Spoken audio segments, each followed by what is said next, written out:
I was born in Pennsylvania in 1940.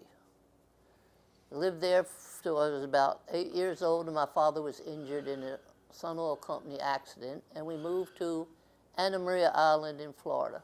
Last bus left at 6. You know, if you weren't on it, that was it. If you wanted to go anywhere, we walked. And I'll give you one little thing on that. We used to walk down to the end of the island to go to the grocery store or the drugstore, and we'd walk back, and I'll never forget the day, I couldn't tell you what year it was, but we stopped at this fella's house. When I say fellas, I mean they were younger than me. I was a ringleader. I kept all those boys whipped in shape, even back there. And Fats Domino was on the radio playing Walking to New Orleans, and I said, you know, someday I'm going to go to New Orleans. Never having an idea at my age, which was 16 or 17, whatever it was, that I would end up here in the music business. I went into the Navy at 18 and spent 4 years in the Navy, and then came here when I got out. I worked in Orlando for a year, and I had an uncle in Zachary, had a place outside of Zachary. Came here to visit him, and there was also a civilian who used to work at the base in computers way back then, and stayed, and she said, why don't you stay? You'll like it here. You got no place to go back there other than home. So I went back, got the few things I owned in an MG, stuck it in the back of the car and drove here. Been here ever since. I met a guy by the name of Peter Dassinger who worked for one of the employment agencies, and Peter says, look, you know, let's see if we can get you something here. And I went and took a test for offshore navigation, and they wanted to hire me to send me somewhere out in the West Coast for a radar station out there to maintain. I said, I don't need that. And then Peter says, look, there's a recording studio here. I'm going to see if I can get you in there. So we went and talked to Kaz. I talked to Kaz. I told him I have absolutely no idea about recording. I said, I have an electronics background.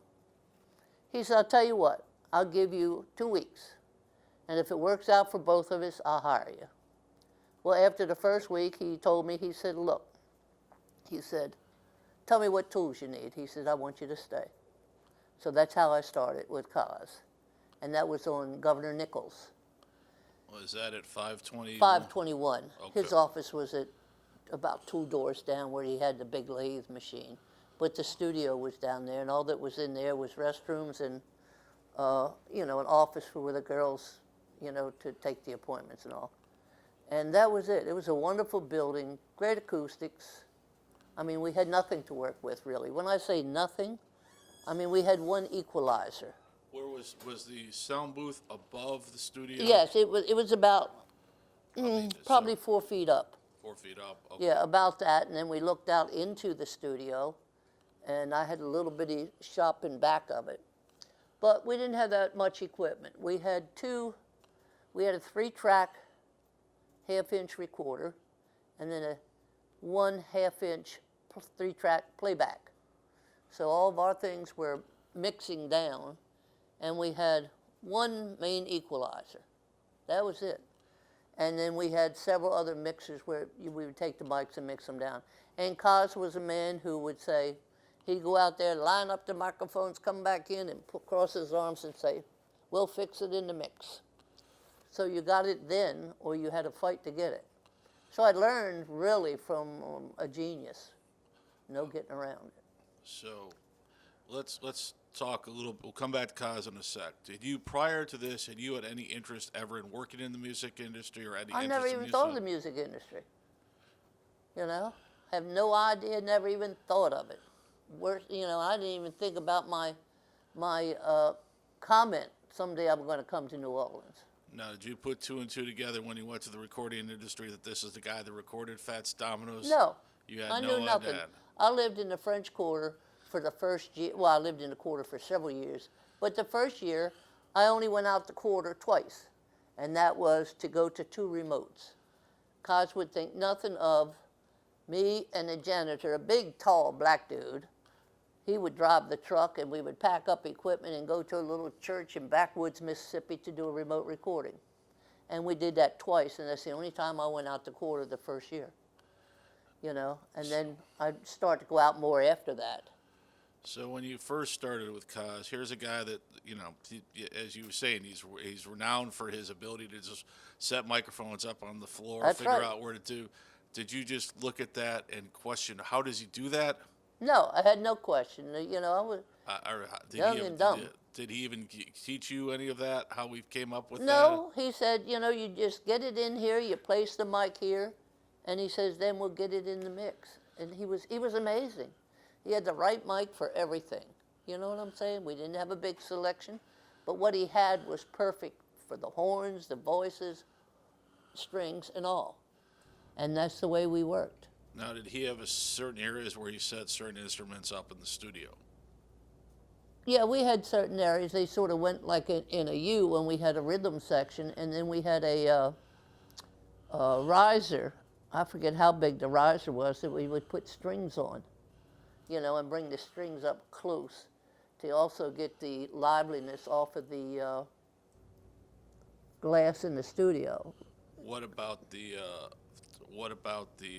horns? How did he mic horns? Held them back, but he would put the brass in an area, the reeds in an area, and work it from there. No. Now, one thing we did have was that we had an EMT plate upstairs, which was a plate that's about probably 4 feet by about 8 foot long that hung on chains. I mean, that's about the only accessory equipment he did. So when he needed to get more hang on it, he would put it on the plate. Now, when he first started, he was with the two microphones back in the '50s. Right. He would tell the drummers they had to play loud or else they wouldn't picked up. Now, was he miking the drums? Oh yeah, yeah. that point? But it wasn't like we ended up at CSAT where you had something over the snare, something over the toms, and something for the bass drum, and that type of thing, which was sort of way back, and got it that way. And we had an extra drum, boom, we would be on the bass drum. And that's one thing, we had a rack. It was an Impex rack. And it had probably 4 channels on, and each channel had like 4 mic inputs. So that's how we had to get that way. Now, so you started in 1960. 63, 64, I 64. think. Okay. So here you are, you're 1964. There probably were not many women in the studio back then. I guess not, I mean, I never did. I have always been one, I've never looked at that male and female aspect. You never had any problems with any of them? No. No. They just always worked with you. And Right. Okay. And if they didn't like it, go get another engineer, take it, I mean, I like everybody, and I expect everybody to like me. What was an average session like? Most of the sessions were 3 hours long. And we would try and get all the rhythm down at that point. And sometimes he would have the horn standing by, sometimes not. But he didn't bring the strings in till the end, because 9 out of 10 times one of those string players wouldn't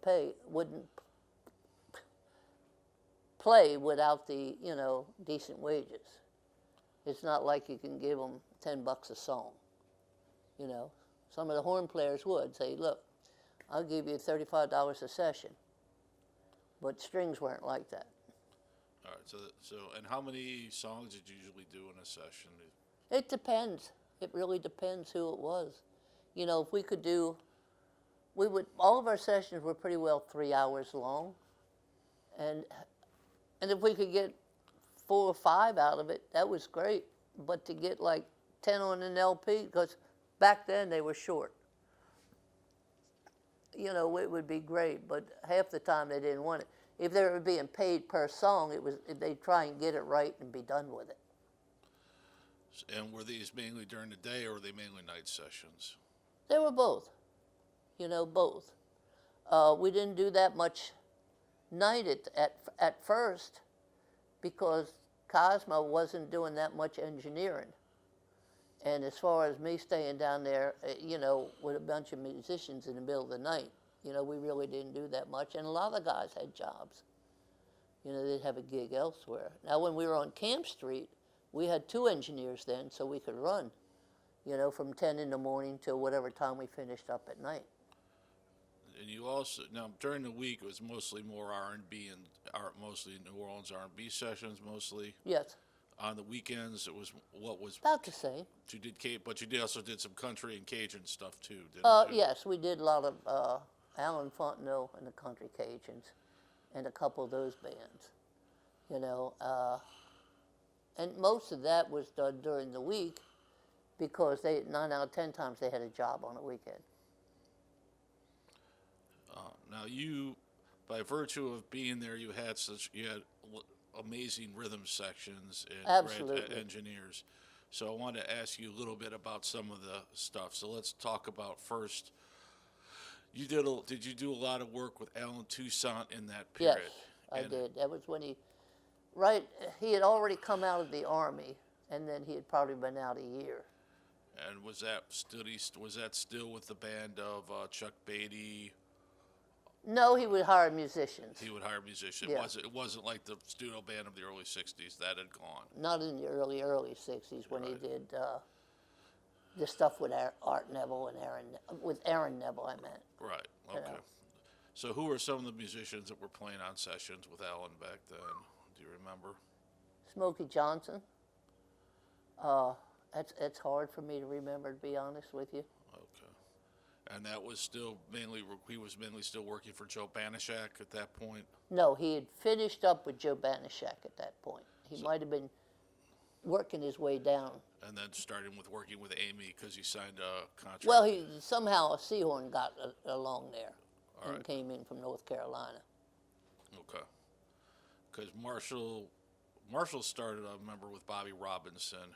Right. And then Exactly. somehow those two connected over when they were doing sessions with Lee Dorsey, if I remember. Right. Well, that was Alan's session with Lee Dorsey. Yeah. Anything that was done, the old Lee Dorsey stuff, was done with Marshall at Governor Nichols. So, what was a Lee Dorsey session like? Like pulling teeth. Oh, hang on, Marshall, I got to get a drink. Hang on, Marshall.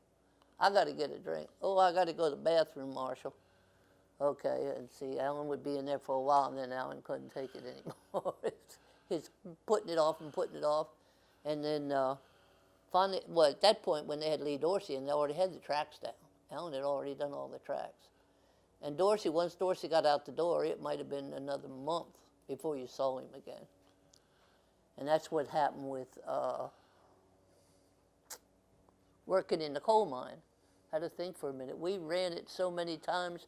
I mean, we were worried about the tape getting thin. It was over and over and over. But I can't remember if it was Alan or Marshall said, but one time he needed to get the album out. He said, look, we got half of it. So we're going to take it over here and play it back twice. So we played it back from the half-track copy machine, what we used to play back the copy. And he said, okay, play this much. Boom. All right, cut it off. Put the other tape up. Put fresh tape up. Play it again. Boom. That's the end of it. Now, I want you to take this, and where you cut that one and cut this one, I want you to put them together and tape them. I said, okay. So I put them together and taped it. And then we ran it again, put it over there, and ran it again, and mixed it down and faded it out so it was a complete song. And you were all doing this. This is where you had to literally cut the pieces of Physically tape out. cut the with tape razor with blades, no pops. With razor blades and retape it. This is not like Pro Tools now. Oh, no. This was with a razor blade, yeah. And how long was that painstakingly hours to do that? Or What, to cut it? To cut? No. Because they knew exactly where he finished off and right where we were going to pick it up. So it was a matter, playing it down, and we cut it and did it and played it. They said, yeah, that's it. And if you will sit and listen to the actual cut of Coal Mine, that you'll see the back half is exactly the front half. But most people with, with the rhythm of it, wouldn't sit there to think about that. Didn't it strike you as kind of weird that you were working in New Orleans and having a singer from New Orleans and a producer from New Orleans was writing songs about working in coal mines that they knew nothing about? No, absolutely not. Absolutely not. I would just, it's my job. I've always been like that. It's my job and do the best I can. Because I asked Alan about that song, where he got the idea. He said he literally woke up one morning with the song in his head. He said he didn't know where it came from, and I just such thing. So, Lee kind of was like was Alan's favorite muse, it seemed, because he recorded a lot of great songs. That's right. With A him, lot of stuff with him. Yeah. He did. He was there for. And he followed direction well when it come to getting certain things out of him, the way to sing or something like that. But he worked with extensively. I want to talk about a few things. Ride Your Pony. Right. Did you No, I did not do that. That was before me. Before you. So you did. What did you work on? God, you would ask me that. I have no idea. I'd have to look at the albums. Well, I would imagine you. What about Get Out of Life, Woman? I'm trying to think. I really can't think. Well, I know you probably worked on later stuff like Everything I Do Gonna Be Funky. Funky and all like that, yeah. Yeah, you did that, and also probably did Everything Gonna Be Yes, We Can. Yes, we can. Yeah. Yeah. I don't want to take credit for somebody else's work. Right. I mean, if it was mine, I'd stand up and say, yeah, I did that. So, and that was those, but those were stuff that was done with the meters, correct? In the Yeah. studio. Mm-hmm. What were the meters like to work with? Very nice. Every one of them was very nice. Nice guys, talented musicians. And they were there, they were on time. But it was a good group. They worked good together.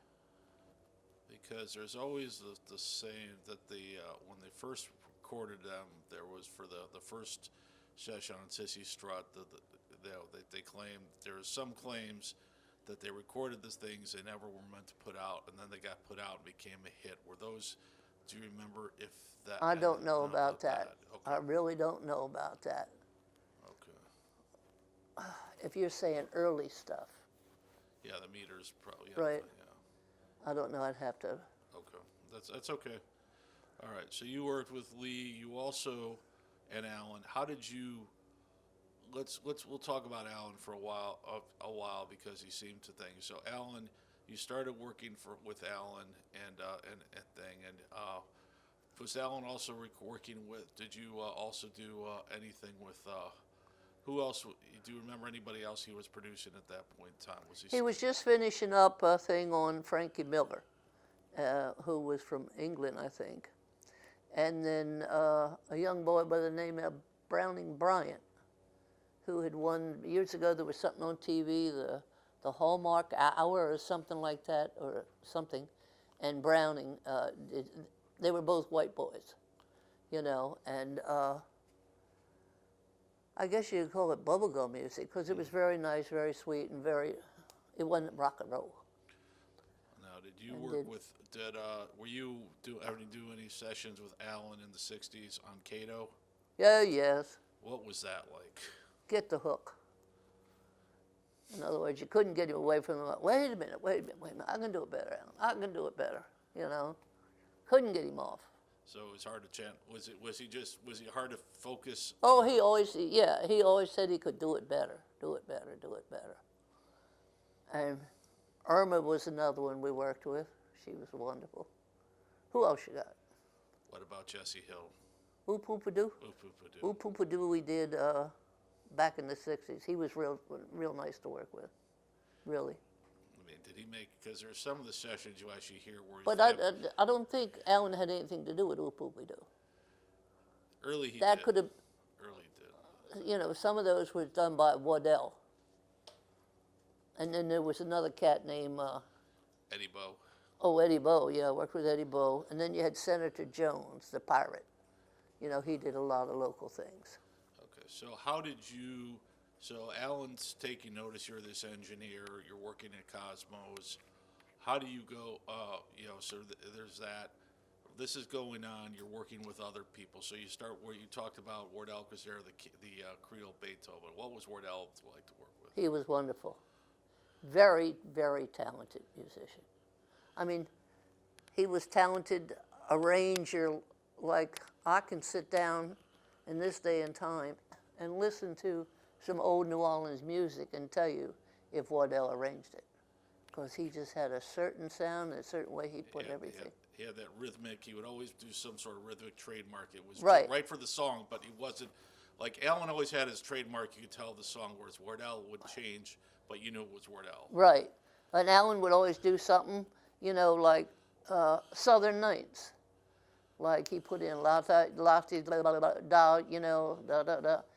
I said, why'd you do that? He says, that way I know it's mine, and for them to do it, they have to put that in. It's what the gist of the conversation was.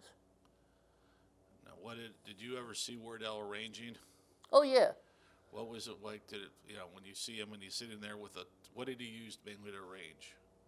He just stopped and he'd just sit there and write the charts. And he'd pull out the tuning fork.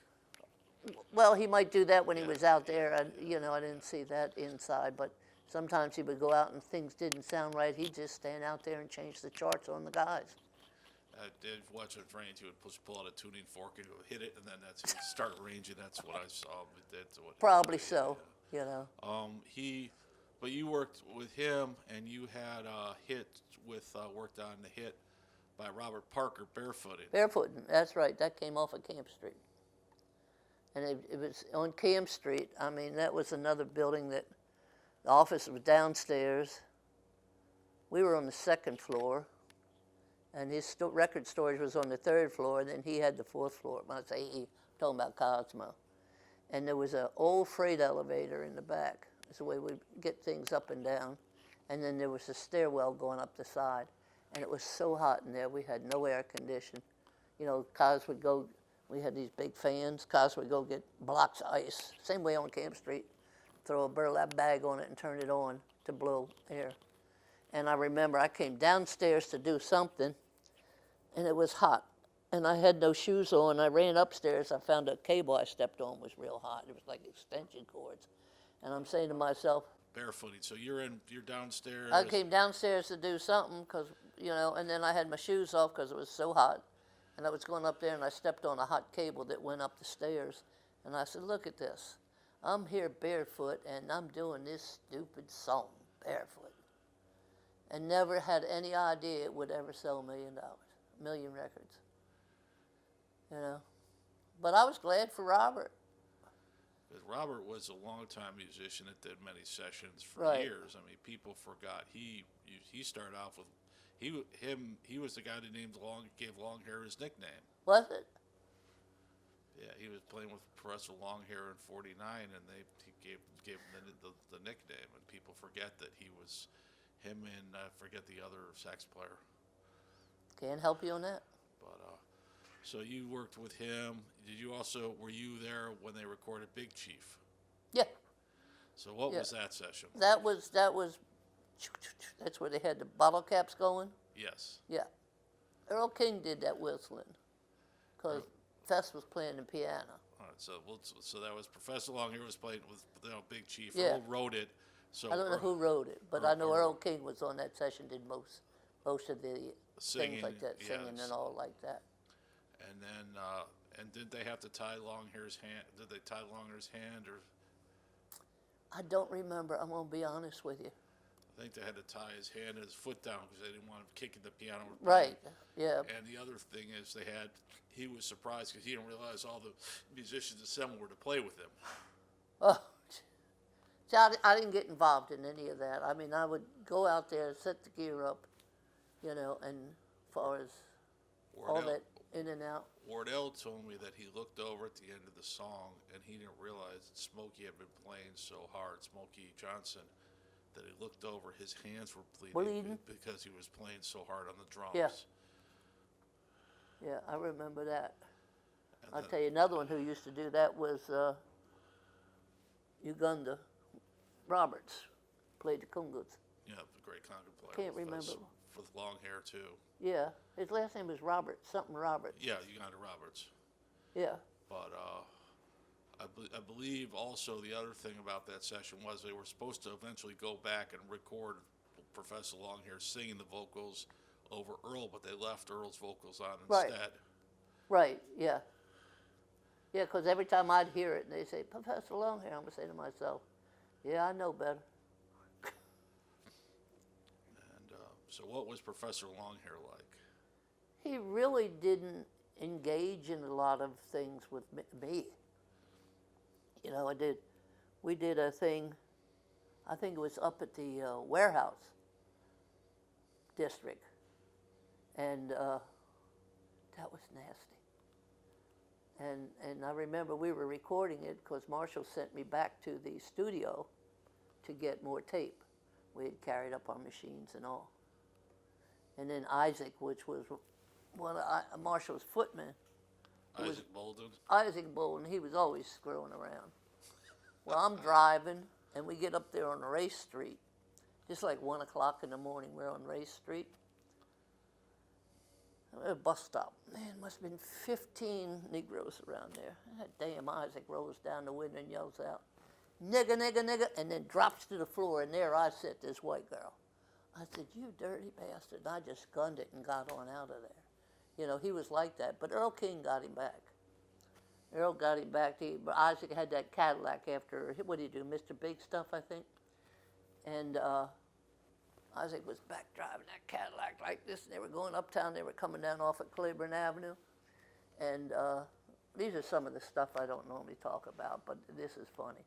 They're coming down at a bus stop down there, and Earl King's with him. And Earl rolled the window down and says, hey, how about a blowjob? And Earl dropped to the floor. And Isaac didn't know what to do, except he stepped on the brakes and left. You know? So it was all things like that that went on that made life interesting. So I got to know both of them well because Earl lived a few blocks from me. And He was wonderful. What was Earl King like back in the day? Nice.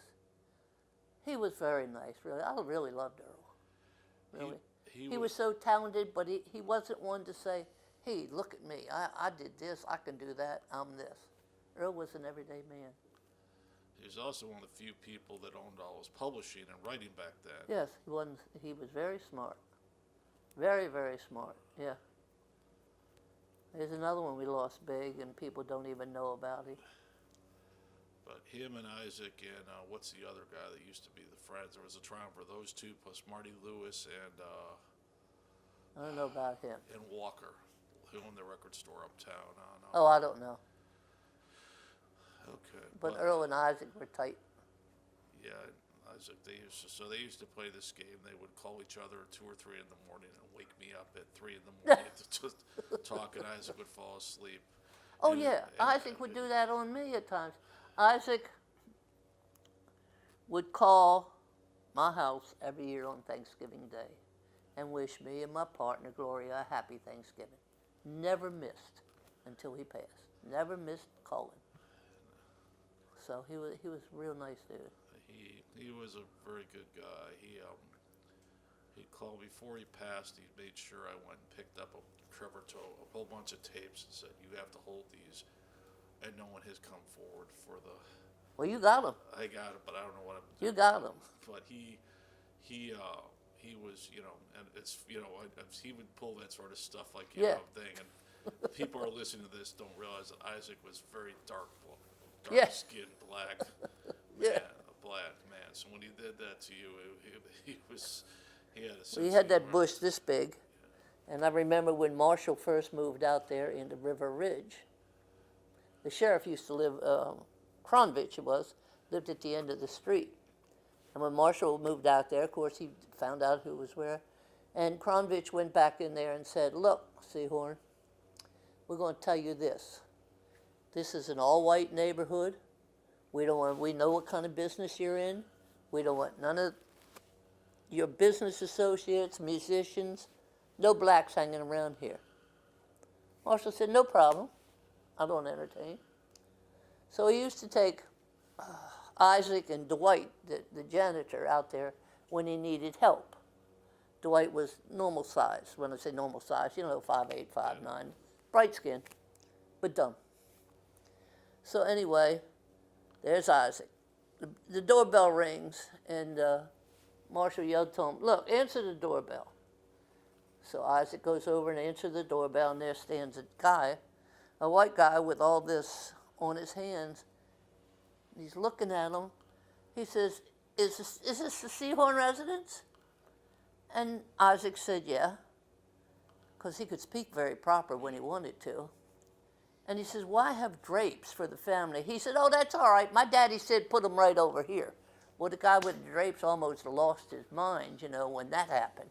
But they used to do things like that to Marshall all the time. And then the other thing that it would do with Dwight, we used to call him Doofus. And Marshall got me and Isaac together and says, let me tell you two MFs at this right now. If you call this boy Doofus again, I'm going to fire both of you. Right on the spot, if you call him Doofus. So I got no problem with that. So in the front of the studio, we had hardwood, and it would get scuffed up because of the shoes, And he said, now look here, Dwight. He said, let me show you how to clean that. And Marshall got down on his hands and knees and was scrubbing it. Isaac and I were standing right there, scrubbing it, and there it went. He said, you see, Dwight? It comes off. All it takes is a little bit of elbow grease. And Dwight says to him, well, Daddy, he said, we don't have none of that. You want me to run to KB? And at that point, Isaac says, and you said not to call him Doofus. That was the end of that. So there was a lot of good little things like that happened. I mean, Dwight for years watered the artificial plants back in the pool room. Couldn't figure out why they didn't grow. But that's all right. He did good. So let's go from Earl King to, we talked a little bit about Earl King and who was there, and Fess. What about Willie T? Willie T, yeah, I worked with Willie T. Most of that was done on Willie T. I think was done on camps on Governor Nichols. Okay, so when I'm trying to think. We did Teasing But You Pleasing. I forget where though. So when did Cosmo officially shift move from the French Quarter up to? I'm going to tell you the truth. I don't remember. Yeah. I would say 66. 66. So it's somewhere like that, because I'm trying to think who was in my mind, or at that point in time, and I want to say 66. So you transfer. So who were some of the people you start working with you're working with up at the same people. Same people. Same people. Yeah, nothing changed but the address. All right. We didn't get any new equipment or anything like that. Were you also doing, at this point, the Beatles obviously had kicked in, and you had a lot of young bands. Were you also recording some of the garage bands in New Orleans No. coming into the studios No, at Cosmo's at that point? All right. And I know Cosmo was famed for having the white and black musicians get along at that point. Right. So you we didn't see a color. I never saw a color. I came out the Navy, and I never saw color in the Navy. A couple of my friends were my best friends, and they were black, but I didn't think nothing of it. Right. I never saw it until recently, and all this nonsense come down. So, all right. So you think. So you're there. You're still working for Cosmo in '66. Did at this point have Alan or Seahorn at point reached out to you and talked to you at some point? Never. Never. So you. Nothing was ever said. No. I think when that happened, there was a bunch of local money come out. I forget what it was called in the '70s to. Start businesses in New Orleans. I forget what the thing was, and they were able to get a large grant. Okay. So anyway, here you are. You're 67. You've got, you're still producing hits. No, I didn't produce anything. I mean, you're engineering. Engineering. Sorry, Yes. Sorry. What was it like to work with Eddie Bow? Because Eddie Bow then took over a lot of Banishak sessions. Right. No, he was wonderful. I can't say nothing bad about anybody but King Floyd. That's the only one I can say something bad about, because he was so ignorant. Okay. But and Eddie always had kind of a very unique drum sound. He used James Black. I noticed Right. a lot, or Smoke. Black was, you had to get it right for Black, or he'd hang you up and say, come on, I need this. It's not the right sound. Where at C Saint, once we got into C Saint, we had a drum booth, so we could pretty well contain the sound. But Black was a great drummer. He was very good. Yes, indeed. And then the other person he worked that later was doing sessions for Banishak was Huey Smith. He was producing stuff. Never worked with him. Never worked with Huey. No, Banishak, I did a few things with Banishak, and I think they were in Governor Nichols, maybe. Did you do anything, ever record Fats, despite No, that? never. Never worked with him? Nope. Mm-mm. All right. So, what was the session with Irma like? Great. She was good. She's so professional. And do anything what did you work on with her? There were 4 songs, and I'm going to be honest with you. I'd have to think It's Raining, and there was a couple others. We did 4 in a session. Ruler of My Heart? No, that's No, probably no. I don't remember. Okay. I don't know. Wish Somebody Was Care was Well, one yeah, of them. that probably, okay, yeah. Yeah. That was the one It's very hard for me to remember. Okay, you worked with Irma. Did you work with Oliver Morgan at all? Who Shot the Lala? Yes, Yes. indeed. What was Oliver like? He was all right. He was. Most of these guys were real easy to work with. The only one who was hard was Dorsey, because he drank so much. And you'd have to really reel him in to keep him there. What about Chris Kenner? No, unfortunately not. He had already done A Land of 1,000 Dances when I came along. And what about Aaron Neville? I was the engineer on Tell It Like It Is.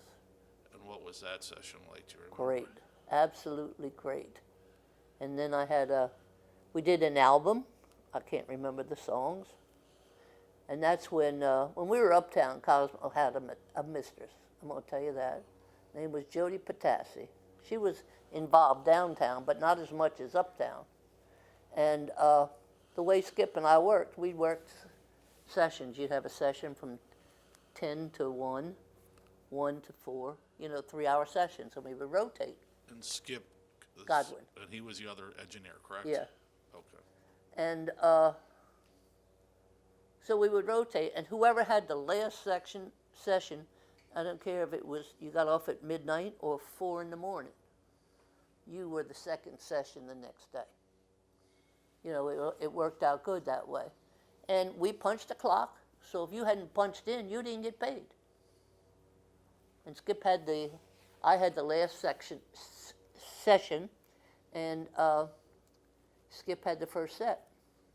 Well, I come strolling in like 11:30. I didn't have nothing till 1 o'clock. And Jody come down there and jumped on me. What do you mean you're just now getting in? I said, well, let me tell you one thing. You don't pay me unless I punch the clock. And she says, well, you will be here at 10 o'clock every day. I said, I didn't get out here at 4 o'clock in the morning. I don't care. I said, oh, you don't care? Well, guess what? You can take this job, and here's my keys. And I turned around and walked out. Boom. Never looked back. So then when did you go? That's when I quit. Oh, I had gotten a job at Tulane Med School working in biomedical communications. That's when they were bringing in TV cameras to play into the classrooms. One of the first ones was in anatomy classes. And they would, we would have all that there. And then I stayed there like 5 years. Not 5 years, a year. And then I went into an electronics company out in Metairie, designing circuit boards. And then and that's when Marshall got in touch with me. So here's a question. While you're working at Tulane Medical School, did you realize that Bobby Mitchell was working there? No. Never met him before? Never met him. Because he worked for years in the pathology department. Oh, he did? Yeah. No, No, we used to take and go all around. We were up there on that 8th floor there on Tulane, where it had all the tubes up there, you know. That's where our offices were. And I'll tell you this, we used to go up to where the monkeys were, where they had them in research, and especially us girls. If we had a period, we'd go up there just to aggravate the monkeys. They'd put bats like this on the bars, you know. But I stayed there a year, and sexual problems going on right there. The guy thought he could have things. I said, no, So I left and went out there into Metairie to Technical Associates, and I stayed there 5 years, and that's when Seahorn got in touch with me. Did you never? So you never worked. You never had any contact during that time with what's the guy that had the studio out in Metairie, Tracy Borges? No, we would like talk to him on the phone, and that's it. Okay. Night recording studio. Right. And Cosmos, and so you left in '67, and were you there when the FBI seized everything? No. Or you were already gone? I was long gone. Okay. Cause I didn't have anything in there anyway. Right, but from what I was, there's the thing where they couldn't spend enough. They didn't have the money to keep the hit going, and then Right. And then plus he wasn't paying taxes, and it just hit. Exactly so. Yeah. Okay, so here we are. You had this career. You've been engineered hits. Now you're. Was it doing electronics? How was that switch from like one world to another? It was new because I was designing circuit boards. We were doing ships at Avondale, and the engineers would give us a full schematic, and then we would take and we would do a circuit board down 4 times the size and tape it all out, where now they just, and it's all there. For every component, they had different things. And that's what I did. And then after that, I ended up working between the engineering department and the manufacturing department, for the wiring of all of those consoles. So now, while this is going on, so what was it like, being in the medical field? It's like, to a certain extent, the doctors are kind of like the performers. They're very temperamental at times. Did you have to deal with any of that? No, because the main doctor we ever dealt with was, I don't know, I used to call him Charlie. He was an anatomy professor. And because that's where all of it went at the time. And the other one was Raul Rodriguez, who's an orthopedic surgeon.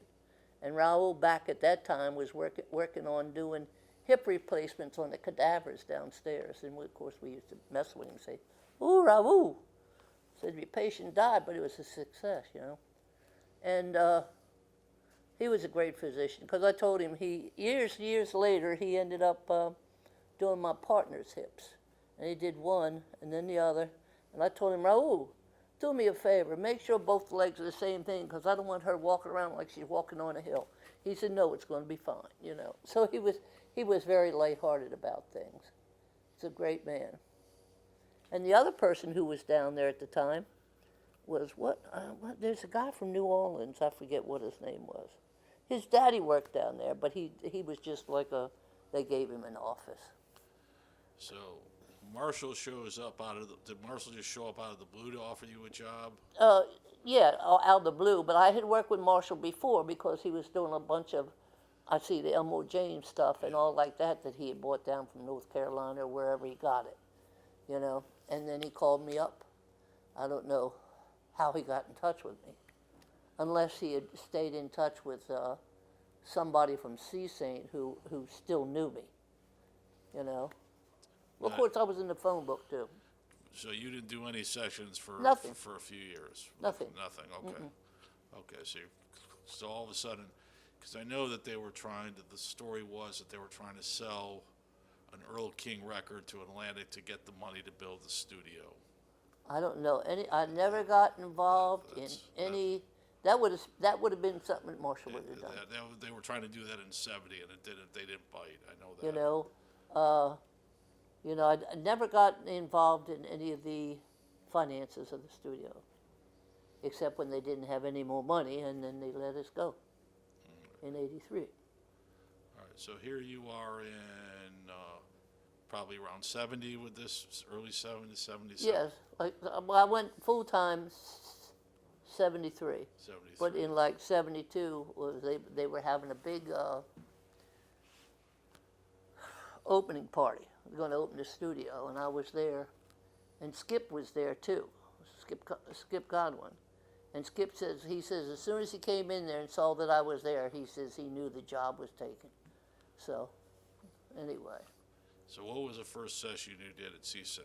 Oh, I don't know. I really don't know. I know you did. So Dr. John, we talked. Yeah. So Dr. John recorded In the Right Place and Bonnaroo there. Right. Probably some of the stuff that I did, I remember Browning Bryant more than anything. So he was probably the first. They had already cut the tracks for him, and he was doing the overdubs. But I really remember him. But I don't remember local. I'm going to be honest with you. Okay. Do you remember? Because I was trying to learn equipment. And how many tracks was CSAN? We had 24 tracks. So that was like a big difference between. Yeah, Cosmo. 24 tracks, 2-inch tape. I mean, my God, every channel had equalization on it, and it was like the difference of a candy store and a gourmet candy shop. And you also now had full microphones to mic everything. Oh, anything that we needed, we had. And Alan had a full complement of everything. Any type of instrument you might have wanted, I mean, from kettle drums to dobros to whatever we had, and the same way with the microphones. Did first class on that. Okay. So can we talk about a couple of sessions that were done there? All right. If I could remember. All right. What do you remember of the Bonnaroo sessions for? Oh, I don't remember. I'm going to be Dr. honest. John.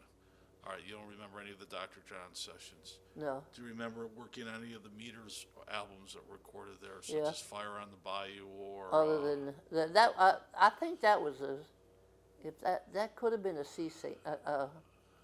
Marshall production. I don't know if it was an Allen's production. It could have been an Allen production. But do you remember working on that? Yeah. What See, was- the people would get in touch with Marshall to get Allen. And Marshall was no good. You know, I'll tell you this about him. I mean, he would say, how much is in my hand first? And then I'll talk to him. You know? But other than, I don't remember. Okay. I'm sorry, you know. That's all right. Do you remember, you did talk a little bit about Southern Nights, so you obviously remember Oh, that yeah, session. we did Southern Nights, yeah. And what was that like? It was a long, long night, I can tell you that. We didn't probably finish till 3 or 4 o'clock in the morning. But it was a good session. And Alan would take and work on it more and change a few little things. We'd have to go back and do a few things. But it was a long night. And like I said, he wanted everything perfect. And we did. And then there was Robert Palmer flew over from England. Right. And Can't remember what session we did on that. He had a little George from Little Feat was with the Meters Right. on that. Mm-hmm. And what? Well, let me ask you this. So here you have this. You have you know standard New Orleans stuff, and all of a sudden, Paul McCartney shows up and wants to record a record there. Right. What was that like? That was wonderful. I'm going to be honest with you. He was not demanding. He brought his own engineers. All we had to do was fetch and get it. Whatever he needed, we got it for him and made them comfortable. He was wonderful to work with, and his wife, Linda, she worshiped the ground a man walked on, and he with her. And I had no problems with her because I was not a threat, you know, to Paul. So I got along real good with Paul. And Marshall got him set up down there at the, on Charter Street. There used to be a motel, the Plaza or something, way down on the end of Charters. And they were there. They were, you know, easy to work with. And if he didn't feel like working that day, we had no work. Just because it was such a big. Right. It was like they booked the studio, the whole block booked it. Right. You know, because you didn't want to take a chance of somebody coming in there and say, oh, man, I'm going to look around for something belonging to Paul McCartney. You know what I'm saying? That type of thing. I also remember that Alan at that point was pretty high profile, had been hired by the band to do the horn arrangements on some of their record. So was any of that done in New Orleans, or was that all, I don't remember, if he arranged that elsewhere? You don't remember? because they took their tapes and took it to California to do overdubs and mixing out there. And that's one thing that Paul did, is that he made it a point. They closed the studio down, and he paid for all of us. I'm talking about Cato and all of our significant others to go to California for 4 days and 3 nights, and he put us up on the Queen Mary. And that's where they had the meters and they had long hair play. Right, And exactly. how that was like a big party, wasn't It was a big party. And what was that like? Paul, Paul was very generous. He said, all you got to do is sign your name. But a lot of people really got a chance to enjoy it because they had someone who really knew how to play behind Fest, and the meters playing there, and so it was good. It was very good. Now, did you record that set? You didn't have anything to do with the recording of that? Nothing. We had absolutely nothing to do with it. I kept the equipment up. They had their own engineers, and that was it. We were there to help them in any way. If they needed this or they needed that, we were there to get it for them. And then you also did you do the Lady Marmalade session? I did part of it. Part of it. Where, we would go in and do a little bit, here and there. But they used our engineers. So Little Bell Yes, used your engineers. And what were they like to work with? Great. Patty wasn't the diva or anything. She was pretty easygoing. She was easygoing, and so were the other ones, and their manager was great. Vicki Wickham was their manager at the time. Because I've met Nona. She seemed very down Oh, to earth. yes. Nona's wonderful.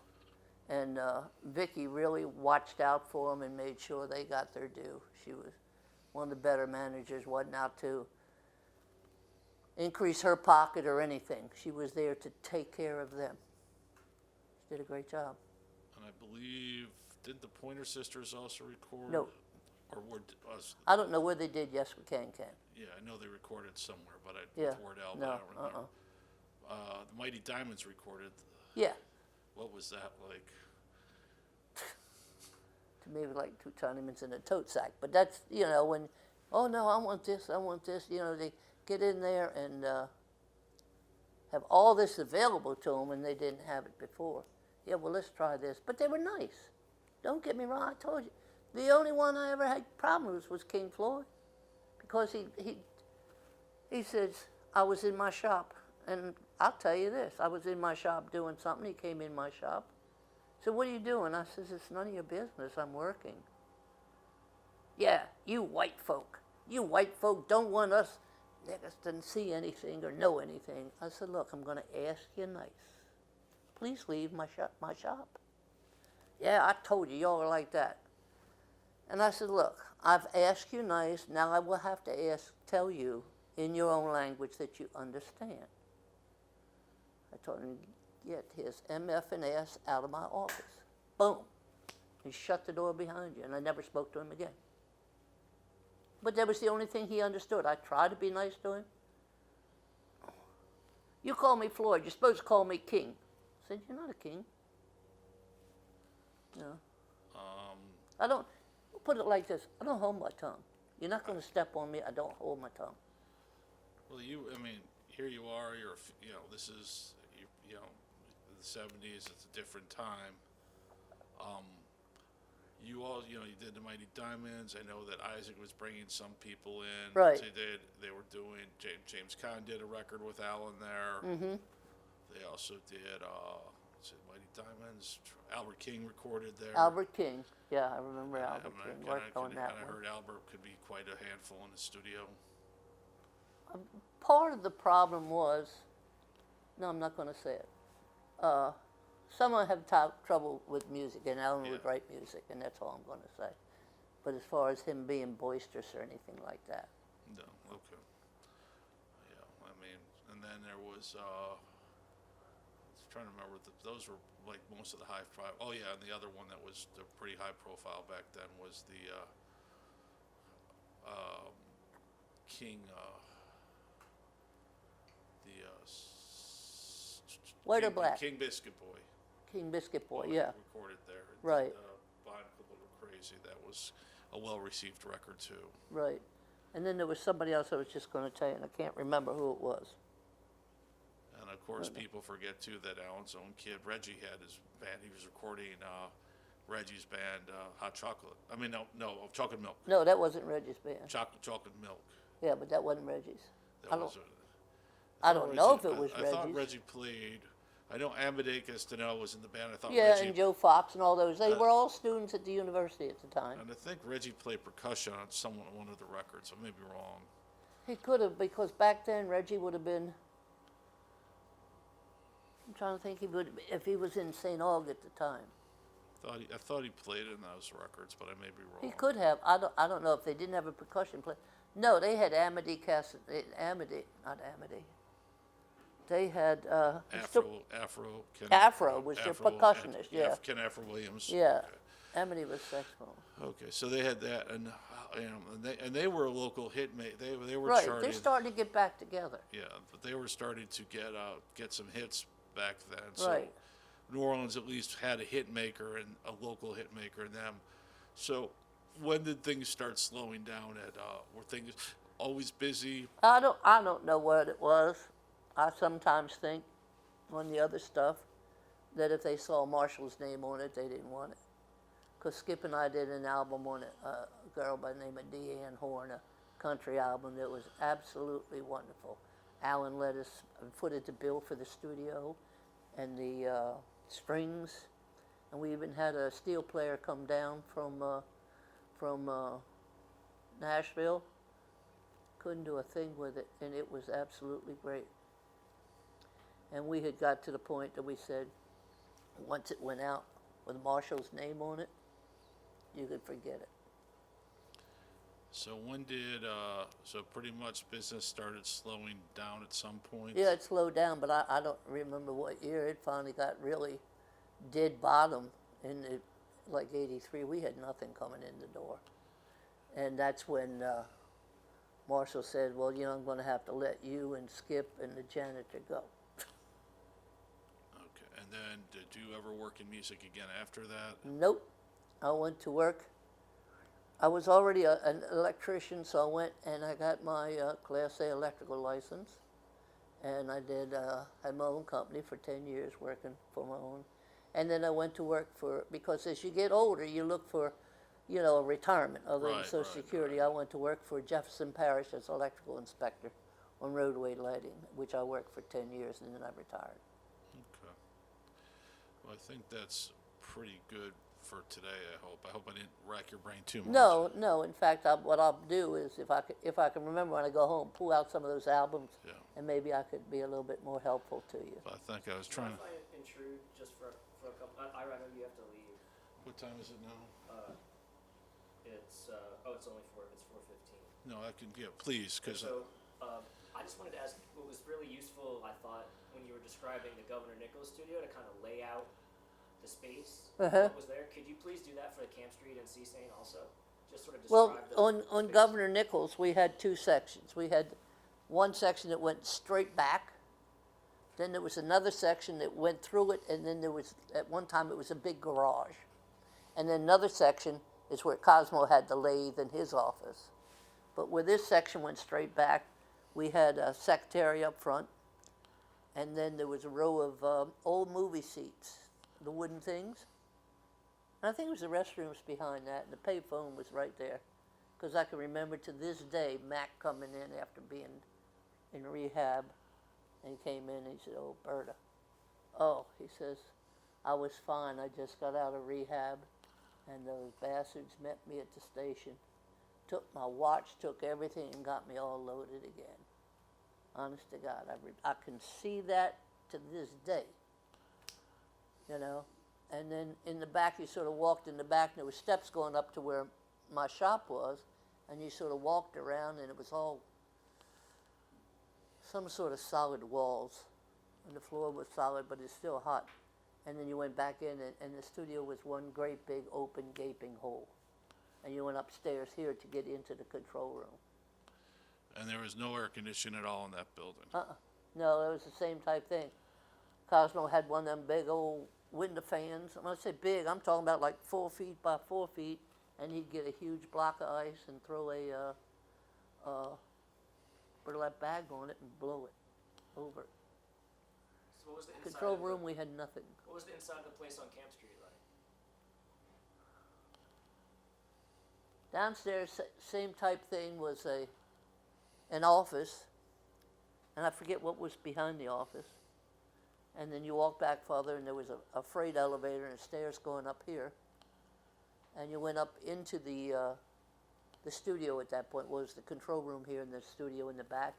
And in the back was a big restroom.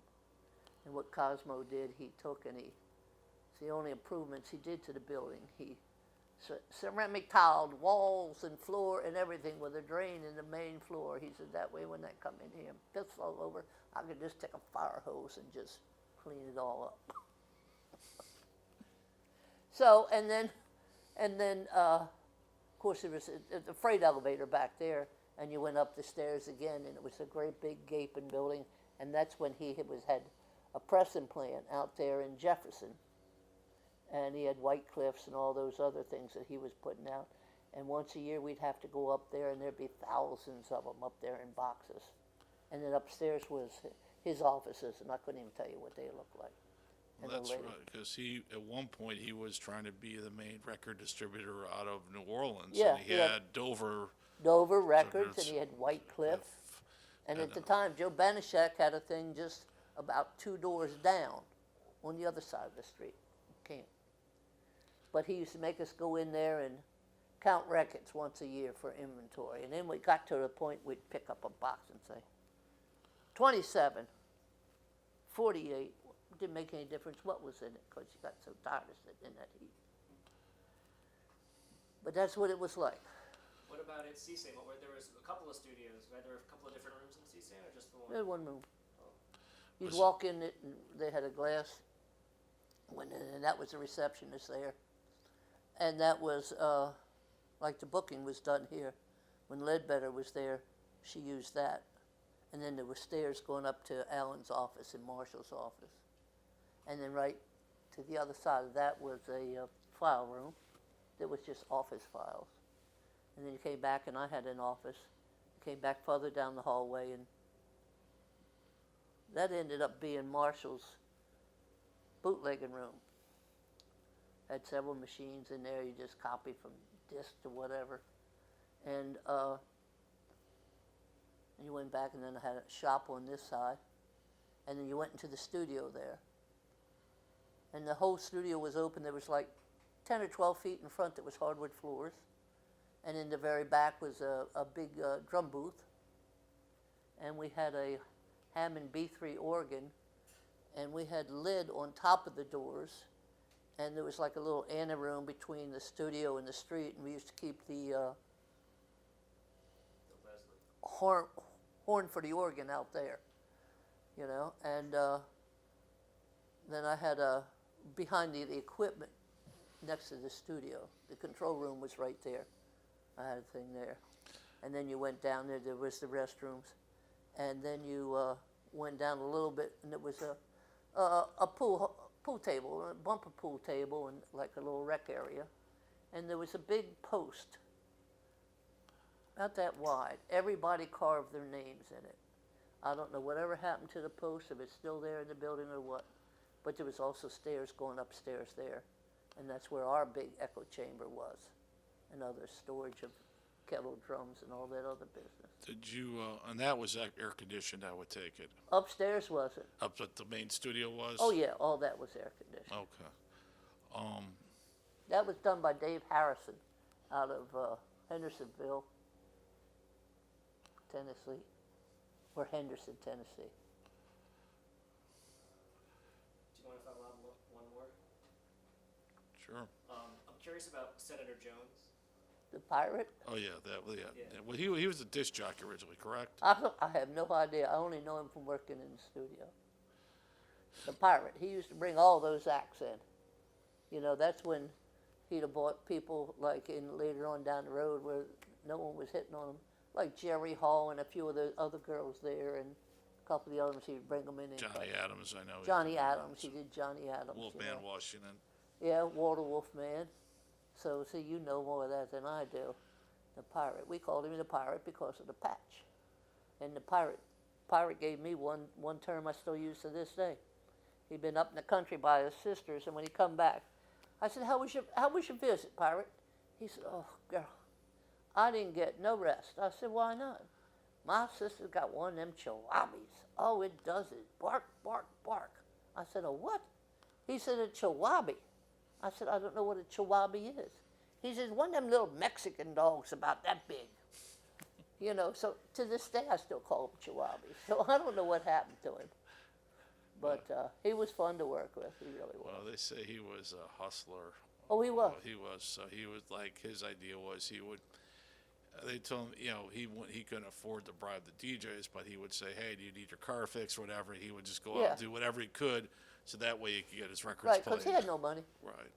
You know, he had no money, but he was, like you said, a hustler. And he you know, a couple of these kids that were around, he recorded them. And it wasn't no payoff or anything like that behind it. Now, did you ever work with Dave Bartholomew at No, all? he never did anything by the studio. Never. The reason I knew Fat so well is that Marshall had a lot of paperwork going with his bootleg business. And then he said, do me a favor. I said, what? He says, call up Antoine and tell him I got to come down there so he can sign some papers for me. So that could have been part of the chess. I don't know. So I said, okay. So I called him up. I said, Antoine, what you want, baby? I said, Marshall told me to call you. He's going to come down there in just a little bit. He's got some papers for you to sign. He said, all right. I said, what you doing? I'm baking a cake. I said, look, do me a favor. And it was, truthfully, my birthday. I said, today is my birthday. Would you mind sending me back a piece of cake? All right, baby. I said, okay, I'll talk to you later. Thank you. It wasn't 2 hours later, man, I hear the front door when it slammed with all that lead on it, boom. And I hear, happy birthday to you. He come down the hall. He had baked me my own cake and said, happy birthday, and singing happy birthday to me. My whole stay in New Orleans is worth that very memory. That's amazing. So anyhow, how blessed I am. What was the dynamic between Marshall and Allen? Because they just seem like people, the It's personalities so different. are very different. Yeah, You got a hustler on one hand, and Allen is very So true on the other. so true. But the other thing is, he's very reserved and only releases what he wants to show to people what he wants aside of him. Right. He would be very I do guarded. not know what kind of story he gave Alan, because they started up Sand Soup Productions over there on St. Philip Street. And they were working a lot out of there. And I have no idea what it was, except Marshall would bring the money in because he was making all the deals. Alan didn't have to worry about saying how much I'm going to charge you for me to produce this or anything like that. Marshall handled all that. And I don't know if that partnership started at Cosmos, because that's where we started with Lee Dorsey. It was over at Cos. I think it's at first because he was supposed to do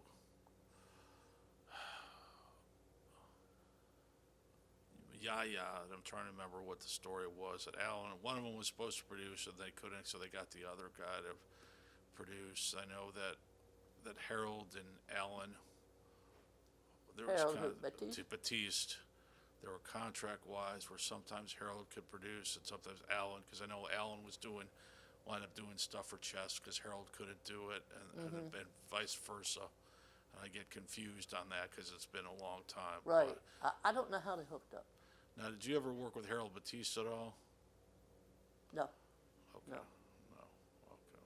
I did a lot of remotes with Cosmo that were, he'd think nothing of jerking the equipment out. We did a lot of jazz recordings at a place called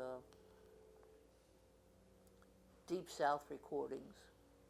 I think it was, guy's name was Al Clark. He was over there in the same vicinity of Preservation Hall. But nothing with Baptiste. I know that Cosmo would talk about how they when they'd have the Cajun recording in the lake cab, they bring all the food. The whole family would be like this big family party. Was it? Right. Yeah. Well, I don't know. Alan would take care of his musicians when they were working late at night. He would arrange for food to come in for them. Sorry, because that's what Cosmo said. He just would literally be like Boudin, and all that stuff would be there, and they would just record. I don't know. That might have been after I left. Okay. Okay. All right.